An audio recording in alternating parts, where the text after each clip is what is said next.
everybody. I'm going to read the next chapter of Junie B today. This book is Junie B First Grader One-Man Band. And in the last chapter, which was only our first chapter, she was practicing for a kickball tournament and she kicked a can full of water and it hurt her toe.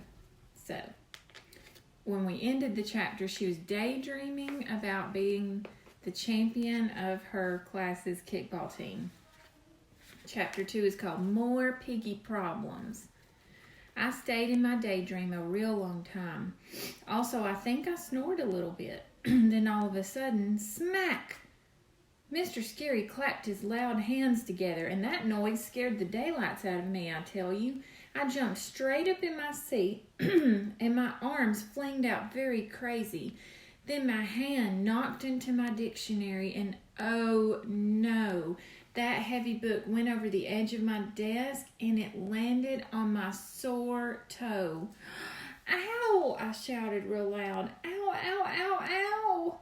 I reached for my foot, and I started to cry. Mr. Scary came running back to me. Then he sent Herbert to the school nurse to get some ice. And hooray for Herbert, 'cause he brought that woman back with him. Her name is Mrs. Weller. I know her from previous accidents. Mrs. Weller gave me some tissues, and she put an ice bag on my piggy toe. It felt heavy and soggy on that sore guy. I pulled my foot away, but she put it right back again. Please, Junie B, said Mrs. Weller, if you just keep this ice on your toe, it will start to feel better, I promise. I shook my head real fast.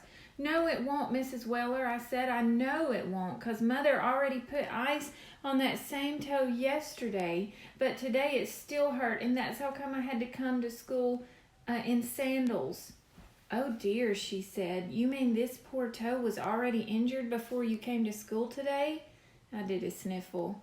Yes, I said, it was injured a real lot, Mrs. Weller, on account of yesterday I kicked a cow, and that thing was solid as a rock, I tell you. Mrs. Weller's face went funny.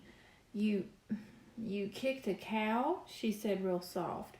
Yes, I said, and that cow was full of water, and a cow full of water doesn't even budge. After that, Mrs. Weller got very speechless, and she didn't ask any more questions. She just kept holding the ice bag on my foot, plus also she mumbled to herself. Room 1 stretched their necks to see my foot. Then Shirley stood up, and she said that she knows just how I feel, 'cause one time she accidentally kicked a brick, and that did not feel good either. And then Roger said that he hurt his toe too before, 'cause last year he accidentally kicked a refrigerator repair truck. Plus, a boy named Sheldon said that last summer he accidentally kicked a giant tree stump on account of his cousin told him it was made out of rubber. Only it wasn't, said Sheldon, very upset. It was made out of tree, and so all of my toes got their heads bashed in. After that, Sheldon put his foot up on his desk and he started taking off his shoe to show us. Mr. Scary held up his hand. No, Sheldon, please, that's really not necessary, he said. But Sheldon quick yanked off his shoe and sock, and he raised his piggies way high in the air. See, everybody, see the baby one? The baby one still has a little red spot on the side of it, he said. See? Just then Sheldon tipped his chair back on 2 legs so he could raise his foot even higher. Only too bad for him, because quick as a blink his chair legs slid out from underneath him. And boom, he went crashing into the aisle. And his forehead got a big red knob on it, just like his baby toe. Mrs. Weller grabbed the ice bag from my foot, and she put it on Sheldon's head. She said he needed to come to the office with her right away. Only wait till you hear this. Sheldon didn't even cry. Instead, he left the ice bag on his head, and he put his shoe and sock on very calm, and he walked out the door with Mrs. Weller. All of us clapped and clapped for that brave boy. Sheldon smiled when he heard that. Then he turned around and he did a bow, and the ice bag fell off his head. That's the end of that chapter. What an eventful day in Junie B's room.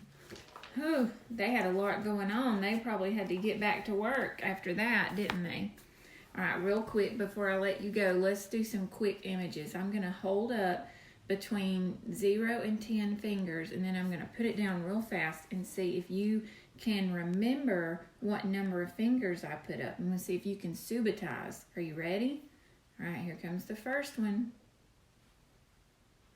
How many fingers was that? Did you say 4? Okay, let's do it again. How many fingers was that? 4 on this hand, 4 on the other hand. Did you say 8? 4 and 4 is 8. All right, here we go. How many fingers was that? 10. What about this?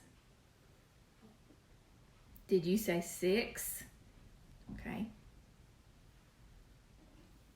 That was easy. How many was that? 1. Okay, ready? How many was that? 0. Okay. How many was that? Did you say 9? It was almost 10, but we took 1 away. Okay. How many was that? It was 5, and then 6, 7. Okay, 1 more. How many was that? We may have done that one already. Did you say 6? Okay. Good job, guys.